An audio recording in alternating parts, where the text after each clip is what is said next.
Hey guys, it's Ivory. Welcome to my channel. So if you saw the video before this one, you already know that I have hit my 100th video here on YouTube. I wanted to do this video with that video, but I just thought it would run a little long, and doing makeup and talking isn't always super easy for me, so I thought I would just take that part out of the video and just do an isolated video where I'm just talking to you guys about what I've learned in 100 videos, both about video making as well as just YouTube and making makeup videos in general. So if you're wondering if I'm gonna do any makeup or anything makeup related in this video, I'm sorry to say that this is just gonna be a sit down talk, but I promise that the next video that I upload on Wednesday will 100% be a makeup video. I have no idea what video it's gonna be, but it will be a makeup related one. And also this look was created in the video before, so I will put it up here in the suggested if you are interested in recreating this. So I wanted to sit down and talk to you guys because there's a lot that I've learned in 100 videos, and I think anyone that wants to start YouTube would really benefit from this. And it doesn't have to be necessarily anyone that wants to create a beauty channel. I'm just talking a general channel. Some of it does pertain to, of course, a beauty channel, but there is some overlap with just making a channel in general. Before I even get into it, I do want to give a couple shout outs to other small channels that I think need a little more recognition because I really like them, and I'm always about spreading the love when I feel like it is deserved. These are all beauty channels that I really like and I think have a lot of potential, and I just want to share them with you all, and hopefully you like them as much as I do. And if you do, make sure you comment and let them know that I sent you so we can keep the positivity and love flowing. The first person I want to talk about is Mary H. She is like me, but actually has her shit together. Like her life, whether or not she's faking it, it just looks so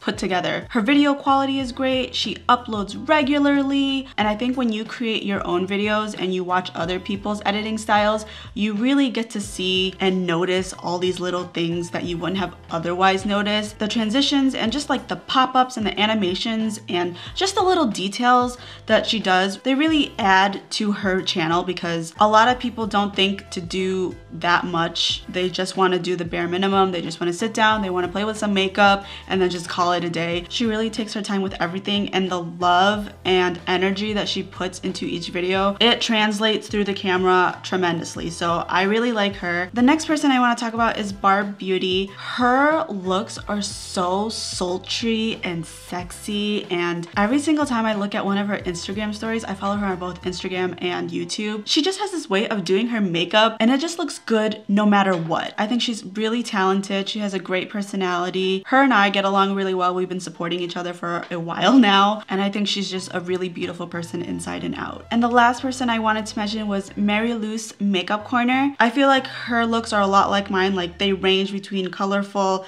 and neutrals, but they're very approachable, which I really like about her. And she's just the doll. She's the sweetest person ever. Every single time I see her in the comments, I'm just so excited because you can tell she really went through the video and watched it, and her support for me just makes me want to give it right back to her because she is just a sweet and humble person. I will link all of their channels in the description box below, so feel free to check out their channels after this video. So the first thing I wanted to talk about is just the progression of videos. The first through maybe 30 videos, they're gonna suck. And that's not saying I edited my videos, knew they sucked, and put them out into the world. Looking back, I think they suck. When I first started making videos and I was doing my thing and I was learning new things, I thought they were good. I thought that it was totally acceptable to put out super blurry, dark, soft-spoken videos and think that people were gonna watch them and be like, oh my god, Ivory, she's the undiscovered beauty channel that we never knew we needed. That definitely did not happen. When I first started making videos, I was really proud of every single video that I made, and then as I progressed, either with my lighting equipment or just learning new things and becoming more resourceful when editing my own videos, I found ways to improve them. And you will notice that as you continue to make videos, it gets faster each time time because it's just repetition at that point. And like I said before, when you start making videos and you watch other channels, you start to pay attention more about how they edit things, and you get a feel for what you like and what you don't like. For example, one thing that I really liked is in some videos of some of my favorite channels, they did transitions where they did like a fade or a dissolve. So those are things that I wanted to incorporate. Before I would keep my camera at the same distance no matter what, and now I know like I need to zoom in when I'm doing my eyes. Little things like that, you kind of get your own style and flair on things, but it does take some time to adjust to it. The videos in the beginning, not only do they suck because you're just learning how to edit videos, but also because it's really different talking in front of a camera than it is just with a person. I hear people tell me all the time that I'm so funny, oh my god, I love your personality, but honestly, how I am on camera is just the tip of the iceberg. I would say I'm a lot funnier, maybe it's in my head, but I think I'm funnier in person and when I have someone actually sitting down and having a dialogue with me. But it's like the minute I hit record, all of a sudden I freeze, I stutter, I trip over my words, and I'm saying the same thing over and over again, and I'm not like that in real life, but it just happens the minute you hit record. So I think the beginning videos aren't that great because it is nerve-wracking talking in front of a camera, and a lot of people think, okay, you're alone though, why are you nervous, you're just by yourself. It's because you don't know who this gets to. You don't know if no one's gonna see it, you don't know if millions of people are gonna see it. Most people think that millions or thousands of people are gonna see it, and that itself can make people freeze up. It makes me freeze up. So if you really want to make videos but you're worried about them sucking, I'll just tell you right now, they are gonna suck, but they're gonna get better. So just power through them, and with time they just get better each and every time. So the next thing I wanted to talk about was views. So I think the most important thing for getting views is one, the title, and two, the thumbnail. I always say that that's the most important thing because before a person even decides that they want to invest time and watch your video, they're gonna judge a book by its cover. So you really should make it interesting and pop. I know a lot of people think that clickbait is okay to do. I'm not that type of person. I'm always really straightforward when it comes to my titles and my thumbnails, but of course everyone has their own opinions about what is acceptable. In terms of a video doing well, I will say that the video that does best on your channel is never the video that you would expect to do well. Currently, the most viewed video on my channel is about makeup brushes from Beige Cosmetics. It currently stands at 7.7 thousand. At the time, I had no idea it was gonna blow up the way it did. Blow up is really relative in my case because the second most viewed video is half that many views. But I didn't think that that video would do so well, and when it first came out, it didn't do that well. But I soon realized that the reason why that video did well is because there are not a lot of reviews about those makeup brushes, and I didn't even know that. So I was filling a void that I didn't know people needed, and I was offering something that wasn't here yet on YouTube, which is really rare because there are already so many videos out there, so you think that it's all been done. But I think the reason why that did well is because I offered something different and not a lot of people had done it already. So I think that's really important when you're thinking about videos, is to do something that is original and unique. And if it's not original, you have to think about how you're gonna put your own flair to it. I said a couple videos ago, everyone has done 5-minute makeup.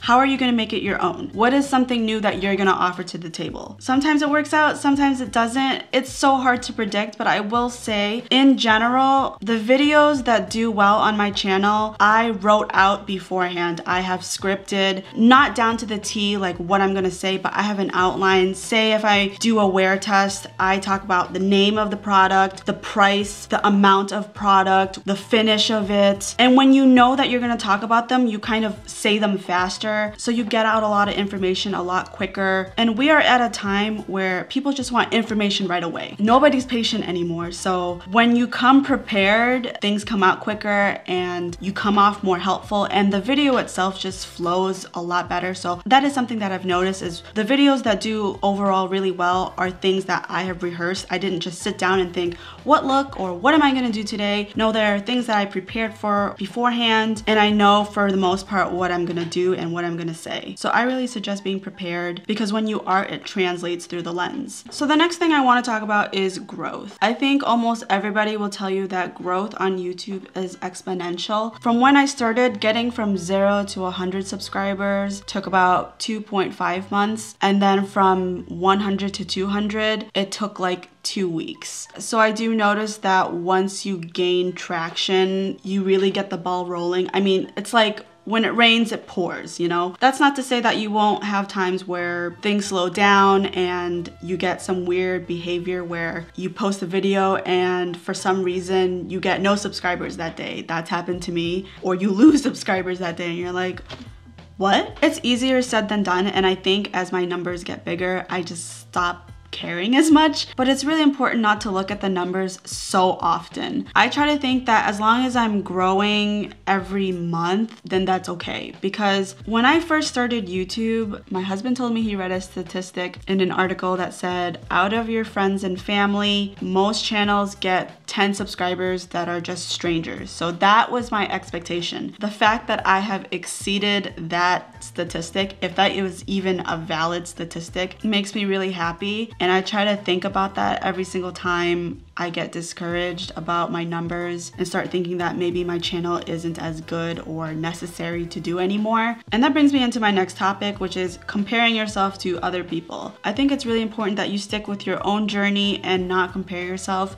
If you see someone doing well, maybe think about what it is that made them do well. Sometimes they got lucky. Sometimes they're more talented than you. If you just keep comparing yourself to other people and how they're doing, you're just gonna be really unhappy. And that's something that I found in myself. I was constantly comparing myself to other small channels and seeing that they were growing at a certain rate, they had more views, or they got really lucky on a video and I wish I thought of that video. And it just really disappointed me because it's like, man, why didn't I think about that? Or why did that video even do well for them? It's not even that good. And I don't want that for me. I don't want to feel like that. And I have stopped looking at other people's numbers because when I start comparing myself and seeing whether I'm behind or not, that's when I start getting insecure about myself. And that's when I start getting bitter and salty and talking shit and running my mouth. I don't want to be that type of person. I need to keep myself in check and realize that I have grown far more than I ever expected. And I need to focus on that. It's hard to do because once you get the numbers going, you get greedy. You're like, oh my God, I want more, I want more. Oh my God, all of a sudden I monetized, I got money, now I want more money. It's never enough. So I think it's really important to just keep yourself in check, realize that whatever growth you're at, if it's not at the growth that you want, take a step back and just reevaluate and just say, what could I change? What can I improve? But I think it's really important that mentally in your head, you're not taking all the people and ranking yourself between them because you're gonna get competitive, you're gonna get greedy, you're gonna get disappointed. And I think that's what happens to a lot of people who do sub for sub. You look at any of my comments from my videos and there's always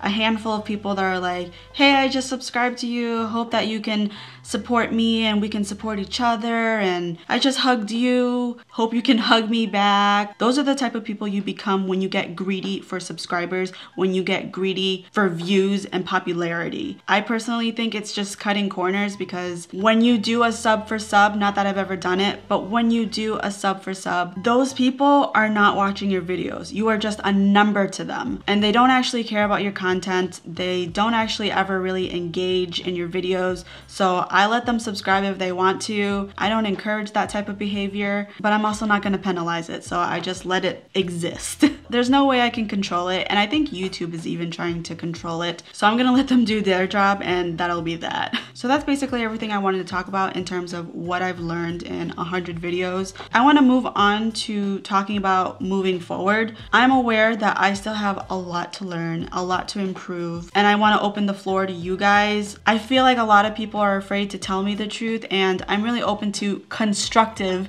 keyword constructive, criticism. I'd love to know what you think I could do to improve my videos, whether it's my background music is too loud, my editing is still too choppy, my videos are too long, my content isn't interesting, and if you're gonna say it's not interesting, please feel free to give me suggestions so that I have some ideas about what is interesting. But this channel is not just about me, it's about all of us, and I want to make videos that you want to see because without you guys, then I'm I'm just talking to myself. And I already do that enough without a camera on me. And that is it for this video. I hope that you enjoyed. If you did, don't forget to like this video and subscribe if you haven't already. I post new videos every Wednesdays and Sundays and post occasional bonus videos on Fridays. Thank you so much for watching, and I will see you in my next one.